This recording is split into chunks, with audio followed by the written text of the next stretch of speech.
to have them, and we'll take a few questions if you want. Some of the executive orders, you would agree that it's never acceptable to assault a police officer, Sure. right? So then if I can, among those you pardoned, DJ Rodriguez, he drove a stun gun into the neck of a DC police officer who was abducted by the mob that day. He later confessed on video to the FBI and pleaded guilty for his crimes. Why does he deserve a pardon? Well, I don't know. Was it a pardon? Because we're looking at commutes and we're looking at pardons. Okay, well, we'll take a look at everything. But I can say this, murderers today are not even charged.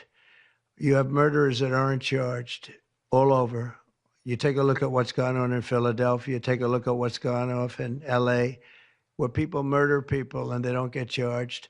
These people have already served years in prison, and they've served them viciously. It's a disgusting prison. It's been horrible. It's inhumane. It's been a terrible, terrible thing. I also say this, you go to Portland, where they wrapped police officers, shot police officers, nothing happened to anybody. You go to Seattle, where they took over a big chunk of the city and people died. Portland, a lot of people died. Wait a minute. And you go also, take a look at Minneapolis, because I was there and I watched it. And if I didn't bring in the National Guard, that city wouldn't even exist today. People were killed and nobody went to jail. So these people have already served a long period of time, and I made a decision to give a pardon. Joe Biden gave a pardon yesterday to a lot of criminals. These are criminals that he gave a pardon to. And you should be asking that question. Why did he give a pardon to all of these people that committed crimes?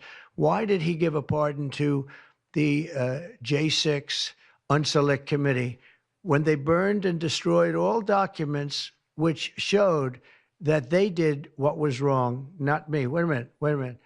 Why did they give a pardon to all of his relatives, his brother who made millions of dollars, to all these different people? He gave pardons. That's the question you should be answering. All right, go ahead. Yeah, please. If I can just Tell us a little bit about your Steve, can I just meeting. follow up with that really fast? No. I just want to ask Go you, ahead. you said Tell you us, will. tell us about your meeting with Speaker Johnson, Senator Thune. Did you reach any conclusion on this one big? Pretty much. I think bill? we have a good situation now. It's been in some ways made simpler by Los Angeles because they're going to need a lot of money. And generally speaking, I think you'll find that a lot of Democrats are going to be asking for help. So I think maybe that makes it more one-sided. I think we're going to do very well. Look, we're going to take care of Los Angeles. I'm going there. I'm going to North Carolina, which has been abandoned by the Democrats. And I'm going to North Carolina, very importantly, first. I'll be there on Friday. And then I'm going from there to Los Angeles. And then I'm going to The Nevada. political stage is buzzing today, folks. Welcome back to the channel. Today we're diving into President Trump's first full day back in office and his fiery press conference. Buckle up, hit that subscribe button, because it's a ride you don't want to miss. Right off the bat, Trump stepped up to the podium with that unmistakable confidence. Thank you all for being here today. It's a great day, the first of many great days ahead. You could feel the energy, couldn't you? He's ready to take on the world, and he's not wasting any time. Trump started by addressing the topic of pardons. Now this has been a hot-button issue. He said, look, I've reviewed cases very carefully. Some of these people have already spent years in prison under conditions no one should endure. I gave a pardon because I felt it was right. He didn't mince words, calling out what he sees as double standards, especially when comparing to the handling of cases in cities like Philadelphia and Los Angeles. And let's not forget his jab at the media. You don't hear the media asking Joe Biden why he pardoned his cronies, do you? Double standards, classic Trump. Always ready to throw a punch. He didn't stop there. Trump moved on to talk about his meeting with Speaker Johnson. Earlier today I had a fantastic meeting with Speaker Johnson. We're working on solutions that make sense for all Americans. He's highlighting unity and action, folks. Los Angeles and other cities need help, and he's making sure everyone knows he's the guy to deliver. Now, for his travel plans. This Friday I'm heading to North Carolina to meet with folks who've been abandoned by the Democrats. vote. So we'll be making that. Yeah, please. The leaders of the Proud Boys and the Oath Keepers were freed following their pardons yesterday. At the time back in 2021, you urged them to stand back and stand by. Is there now a place for them in the political conversation? Well, we have to see. They've been given a pardon. I thought their sentences were ridiculous and excessive. One of the guys took down a flag that was an anti-American flag. and he was given years in jail. I don't know the exact number, but he was given many years in jail. I thought it was very excessive. And at least the cases that we looked at, these were people that actually love our country. So we thought a pardon would be appropriate. Yeah. Mr. President, is it also true in your conversations with Republicans today that you asked them to consider recess appointments for cabinet officials? I think, yeah, if it's needed, I don't think it's going to be needed. Marco, as you know, got passed overwhelmingly with 99-0, which is pretty amazing. Marco's going to do a great job, Secretary of State, but he just got, I guess he was the first one and just got approved. That's some vote, 99-0, and the nothing was a vote that he would have gotten if we wanted to do it. But you know whose vote that was? Who's doing a great job right now as vice president. Did you also talk about some sort of a trade or a deal involving wildfire relief in extension for a debt? Well, what I really want to have done, I was talking about this with the guys back in the Oval Office. Los Angeles has massive amounts of water available to it. All they have to do is turn the valve, and that's the valve coming back from and down from the Pacific Northwest, where millions of gallons of water a week and a day, even in many cases, pours into California, goes all through California down to Los Angeles, and they turned it off. It's off now. The valve goes, it turns toward the Pacific Ocean, and all that water goes pouring into the Pacific Ocean. If they did what I told them to do, they wouldn't do it because politically they didn't think it was good. I think it's great politically. I think they're dead politically. What they've done, they've destroyed the city. What they've done to that city is unbelievable. The sprinklers, their sprinklers in there like these right here that you see, none of them had any water in them. They didn't have any water. The fire hydrants, 40% of them had no water. The brush was just dry. Everything was dry. The sprinklers on the lawn weren't allowed to even be used. So, you know, everything was dry, and it was an inferno. They created an inferno. So we're demanding that they turn the valve back toward Los Angeles right now. It's not even believable that they haven't done it. Just so you know, they have a valve, and it turns like, think of a sink, but multiply it times many thousands of times the size of it. It's massive. And you turn it back toward Los Angeles. Why aren't they doing it? They either have a death wish, they're stupid, or there's something else going on that we don't understand. But we want the water that they're throwing away to be used for California. And that includes the farmers of California. You know, when you drive up north, you see all of the land. I couldn't believe it. I was with Devin Nunes when he was a congressman and some other congressmen from the area, and we're driving up and we're on the highway, and I keep looking at these farms, and the land is bone dry, and then you'd see an acre, about an acre or 2 acres, with the most beautiful green plants growing in it, the most beautiful you've ever. It's rich stuff, and you look at the soil, and it's so rich. That soil is almost the equivalent to like Iowa soil. It's phenomenal. It's got no water.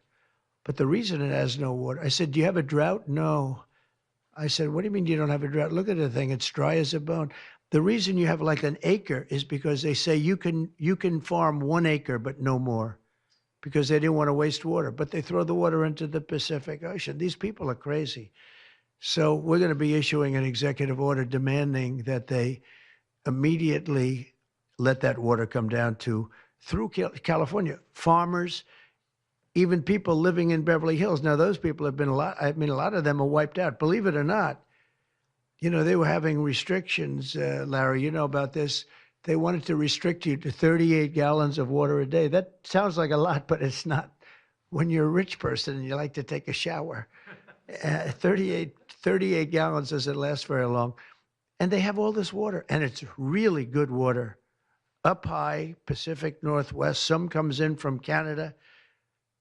A nice country, by the way, comes in from Canada, and it comes all the way through California, and they're restricting it. You even have the half pipes, you know, the half pipes, the cut pipes, big ones, bigger than this room, and they're going all the way down, and they're bone dry, and they could be loaded up with water.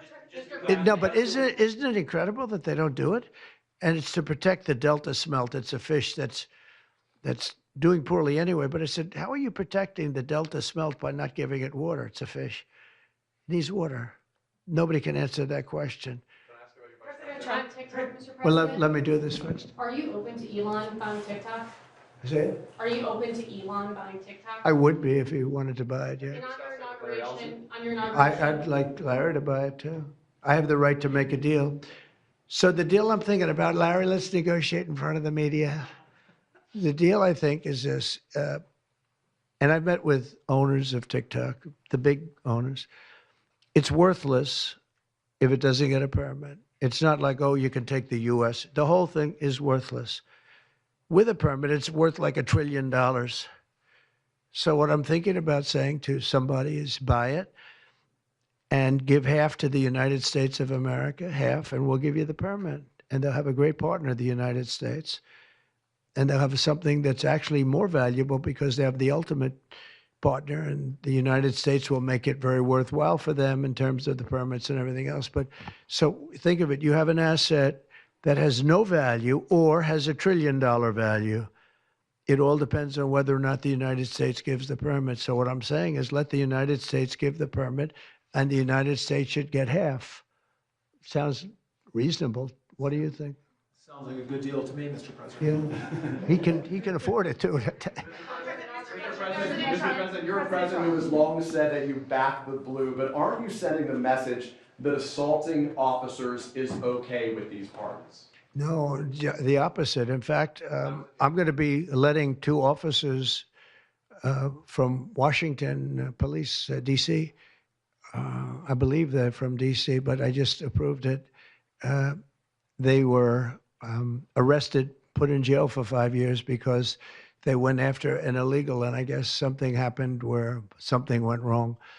And they arrested the 2 officers and put them in jail for going after a criminal, a rough criminal, by the way. And I'm actually releasing. No, I am the friend of police, more than any president that's ever been in this office. Thank you, More than President Trump. 400 of the people that you pardoned, though, assaulted officers. So I want to ask you about the Vice President, J.D. Vance. He said, this is a week ago, he said, if you committed violence on January 6th, obviously you should not be pardoned. Why is your Vice President wrong? Well, only for one reason. They've served years in jail. They should not have served, excuse me, and they've served years in jail, and murderers don't even go to jail in this country. And we had 1,500. We have 16 under review. As you know, we commuted about 16 of them because it looks like they could have done things that were not acceptable for a full pardon.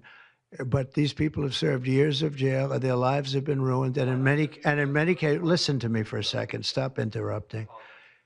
They've served years in jail, and if you look at the American public is tired of it. Take a look at the election. Just look at the numbers on the election. We won this election in a landslide because the American public is tired of people like you that are just one-sided, horrible people in terms of crime. You don't talk about all the people that have been killed and what happens to those murderers. Murderers get no time. You take a look at some of these DAs. They go after political opponents, but they don't go after people that shoot people in the street. They're caught. They know where they're living. They know everything. They don't even go up to pick them up anymore. They just let them live there. They know all about it. They have their pictures. They have the tape of the shooting, and they don't even go up and you're talking about this. No, we pardoned people that were treated unbelievably poorly. In the history of our country, there's never been anything take place like this. They're still looking for them, but they're not looking for the murderers, the people that are killing everybody.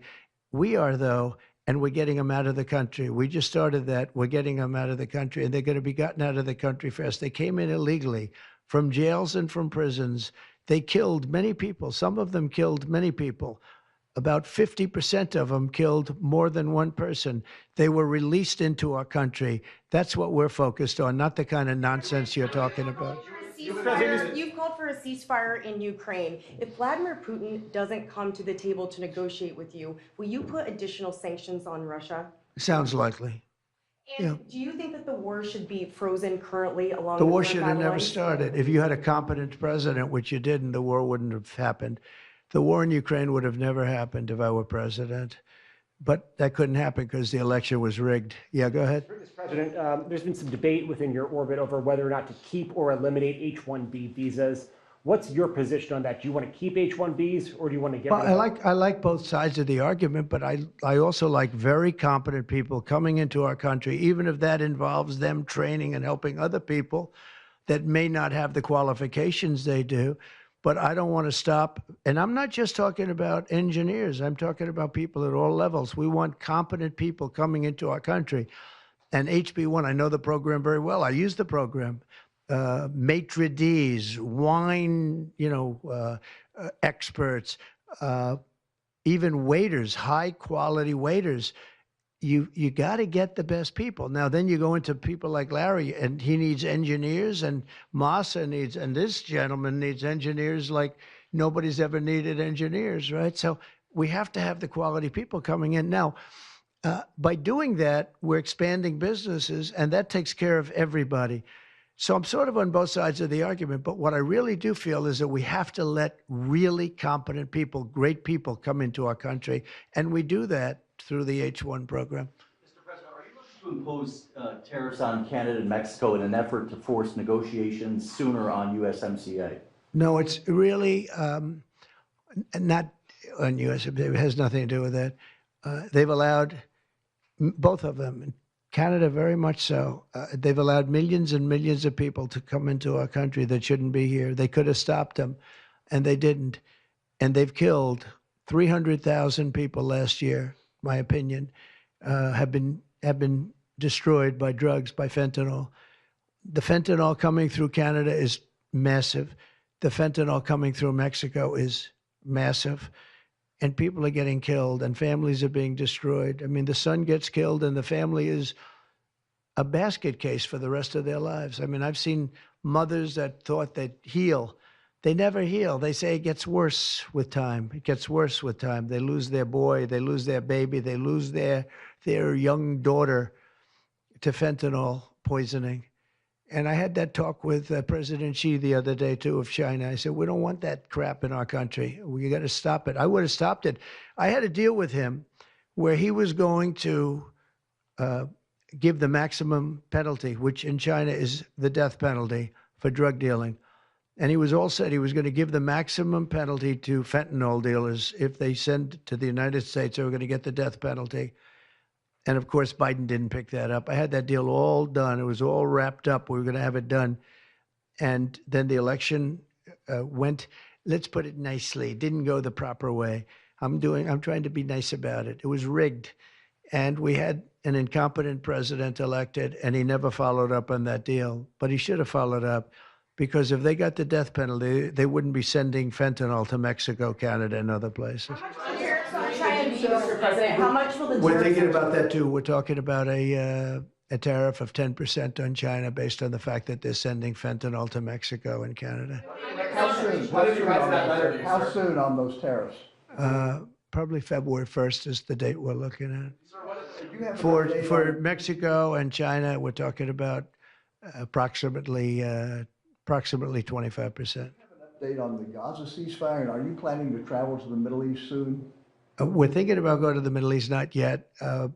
We have a thing called the hostages are coming back going on right now, and they are coming back. Some of them have been very damaged. You look at the young lady with her hand practically blown off. You know how that happened, right? Did you know how that happened? When you find out, you're not going to be too happy because it was terrible. But the hostages are starting to come back. If I weren't here, they wouldn't be back ever. They would have never come back. They would have all died.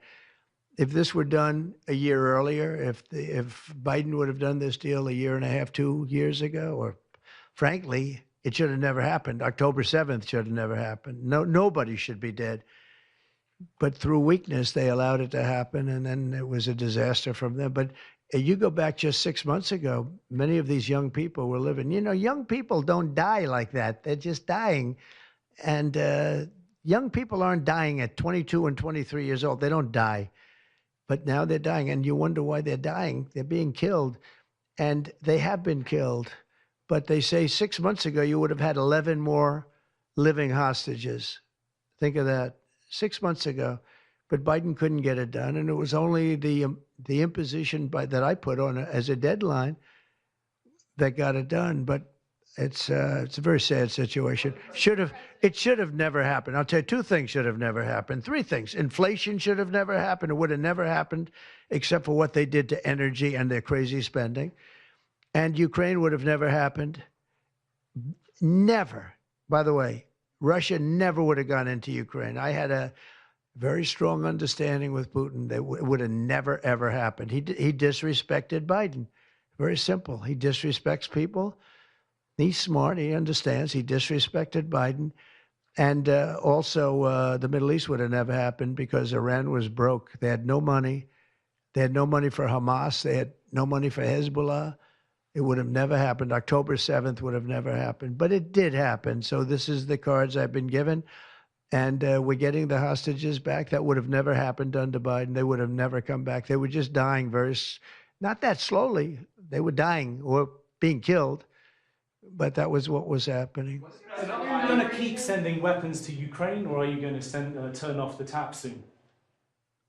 Well, we're looking at that. We're talking to Zelensky. We're going to be talking with President Putin very soon. And we'll see how it all happens. We're going to look at it very soon. One thing I do feel, the European Union should be paying a lot more than they're paying because under Biden, I mean, we're in there for $200 billion more. Now, it affects them more than it affects us. We have an ocean in between, right? Little thing called an ocean. The European Union should equalize.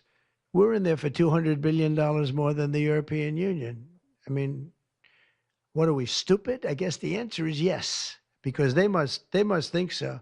But the European Union takes advantage of us tremendously on trade, and they now take advantage of, and always have. If I didn't get involved years ago, my first term, one of the first things I noticed was that they're not paying enough. They're not paying. And a lot of those countries weren't even paying. The NATO countries, they weren't paying. Only 7 out of 28 were paying. We were one of them. And Poland was one. And they had a few of them that were paying, and some were paying very proudly. Usually the closer to the borderline of Russia they were, the faster they paid, okay? The ones that were further away tended not to pay so fast. And one thing on that, I think they should lift their number not to 2%, but to 5%. NATO should be at 5%, not at 2%. 2% is ridiculous, yeah. Did you ask President Xi in your conversation about Ukraine, you asked him to get involved in helping settle that? Can you tell us about that? I did, yeah. I said, you ought to get it settled because he's not done very much on that. He's got a lot of power, like we have a lot of power. I said, you ought to get it settled. We did discuss it, yeah. Do you intend to continue selling products that benefit yourself personally while you're president? Well, I don't know if it benefited. I don't know where it is. I don't know much about it other than I launched it. I heard it was very successful. I haven't checked it. Where is it today? You made a lot of money, sir. How much? Several $1 billion, it seems like, in the last several days. Several billion? That's peanuts for these guys. So you talked about the letter from President Biden. Can you give us some sense, broadly speaking? Yeah, he wrote me a nice letter. I mean, I did open it last night. And I didn't know. Peter said, did you get the letter? I said, wait a minute, let's see the letter. It's sort of a tradition. You put it in the drawer, especially of the beautiful Resolute desk, right? And I opened the drawer, and there it was. It said to number 47. And it was a very nice letter. I mean, I could show it because I think it was a nice letter. Maybe I will. I think just basically, it was a little bit of an inspirational type letter, you know, enjoy it, do a good job, important, very important, how important the job is. But I think it was a nice letter. I think I should let people see it because it was a positive for him in writing it. I appreciated the letter. Mr. President, were security concerns at all a factor when deciding to move your inauguration indoors? No, not at all. No, not at all. It was just cold. Look, if we would have, you know, I just went out to the helicopter, right, we said goodbye. That's a tradition. As long as before it used to be a stagecoach, and then helicopters came along.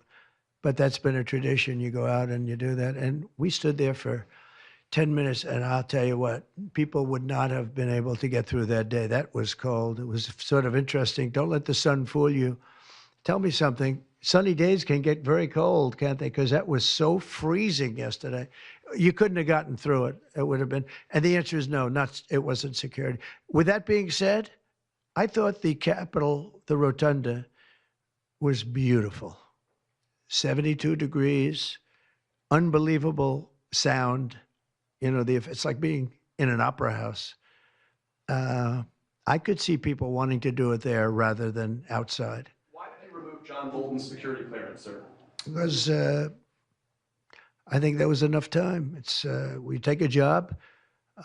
You take a job. You want to do a job. We're not going to have security on people for the rest of their lives. Why should we? I thought he was a very dumb person, but I used him well because every time people saw me come into a meeting with John Bolton standing behind me, they thought that he'd attack them because he was a warmonger. He's the one that got us involved, along with Cheney and a couple of others, convinced Bush, which was a terrible decision, to blow up the Middle East. You know, we blew up the Middle East and we left. Then we got nothing out of it except a lot of death. We killed a lot of people, and John Bolton was, one of those guys, a stupid guy. But no, you can't have that for life. You shouldn't expect it for life. You mentioned with President Zelensky, will that take place here, and when and where will you meet with? I don't know. I mean, look, President Zelensky would like to have peace. He's told me that very strongly. He'd like to have peace, but it takes two to tango. We'll see what happens. When will you meet with President Putin? Anytime they want, I'll meet. I'd like to see that end. Millions of people are being killed, and they're being killed. It's a vicious situation, and they're now largely soldiers. A lot of people have been killed in the cities. They look like demolition sites. Buildings, massive buildings bombed and coming down. The thing with Ukraine is that many more people died than you're reporting. You're not reporting the real numbers, and I'm not blaming you for that. I'm blaming maybe our government for not wanting to release those numbers. Many more people died than what you know about. When those big buildings come down and they say 2 people were injured, no. Many people, thousands of people are being killed. But the real killing now is on the war front. It's a very flat land. And the only thing that stops a bullet is somebody's body. And you have young soldiers. So Russia's lost about 800,000 soldiers now. Ukraine's lost about 600 or 700,000. I think the numbers are low that they're giving out. But they've lost massive numbers of young soldiers. And that war should stop. It's very flat, it's beautiful farmland, and it's flat and really beautiful in a different kind of a way, but they don't have any protection. The only thing that stops a bullet is a body, and those bodies are stopping a lot of bullets, and they're being decimated, both sides. Your conversation with President Xi, what did you tell him in terms of when to expect tariffs, and what can he do to avoid them? About which one?